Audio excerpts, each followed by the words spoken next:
Hi, my name is Dr. Frances Diaz, and I'm the director at UC Irvine's Counseling Center. I'm here to talk with our graduate students who are currently in that multiple role of being a graduate student and a parent and or caregiver to someone else.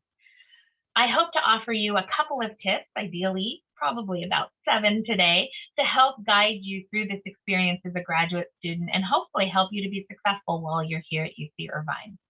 The first tip that I want to offer you is to be kind to yourself. The reality is that you are human. Life is going to happen and you are going to make mistakes and occasionally not meet all of the deadlines and demands. You can't be all the places all the time. So set realistic expectations about what is within your ability to control and what is without your ability to manage. The reality is we can't change the number of hours in a day as much as we've tried. It isn't possible.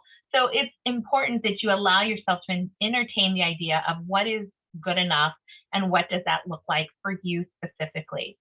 The second tip that I want to offer you is to plan for the unexpected. Life is going to happen, especially when you have other lives that you're managing as well, little ones or teenagers, depending on the age of your child or the person that you're taking care of. The truth is that the more that you can try to plan ahead for these life disruptions that can happen, the better that you're going to feel prepared when they present themselves. The third tip that I want to offer you is to learn to breathe. Now, I know nationally and everywhere people have the shirts and it's very popular to talk about breathing, and there's a million apps out there that talk about the importance of this. But the reality is the more we can sort of take in a deep breath, we can find a humor in the missteps and the errors that are happening along the way, the more that you're going to feel like you can manage this. The reality is that it's important for you to remember why you're doing this. Connect to your values as to why you've decided to pursue this academic goal and this life dream that you might be having as a graduate student. You are always modeling for those little ones that are around you. It's important that you remember that you are teaching those that are sort of those little eyes that are watching you how to be flexible and manage these life circumstances when things go sideways, because they always will, especially when we least expect it. The next tip that I want to offer you is to build a support team. It is okay to ask for help. I know sometimes when we're in a competitive field or a Research One institution, we feel like we need to sort of do these things on our own. But the reality is that it is okay to solicit the support of family members if they're people that are helpful to you, or friends. Find other student parents and create a network to help you out. Carpool, play dates, do family events so that it just creates a sense of normalcy and a sense of belonging so you don't feel like you're in this process all alone. The next tip that I want to share with you is to designate a study space. One of the challenges as a graduate student is time can feel really fluid. The work or the study doesn't have too much structure around it. The hours can sort of be variable. And so that's often really confusing and difficult for family members.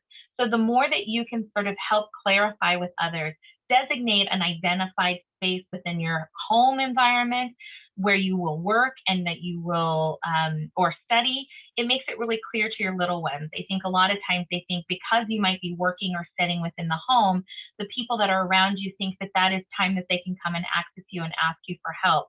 And setting that limit and that clear expectation of, I may be here, but I'm not necessarily immediately available because I'm working on this particular project is really helpful. So the more that you can set those boundaries around those spaces, that's really helpful for all of the people that are in your family. If possible, sometimes get out of the house, go to the library if this is reasonable. And this is where you might need to activate your support team so that you can be in those spaces every once in a while if you need it.